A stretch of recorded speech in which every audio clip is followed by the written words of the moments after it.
একটা কথা মনে রাখবে, প্লানচেট কখনো খেলা নয়। অনেকে মজা করে বলে, কিন্তু তন্ত্রশাস্ত্রে বলা আছে এটি একটি শাকিনী বিদ্যার দরজা। আপনি যখন প্লানচেট বসান তখন প্রশ্ন করেন না, আপনি অনুমতিও দেন।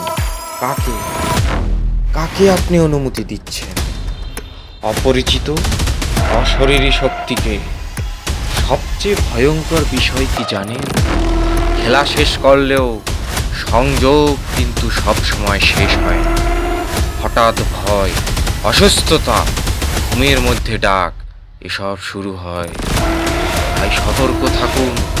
কৌতূহলের জন্য জীবন নিয়ে খেলা করুন।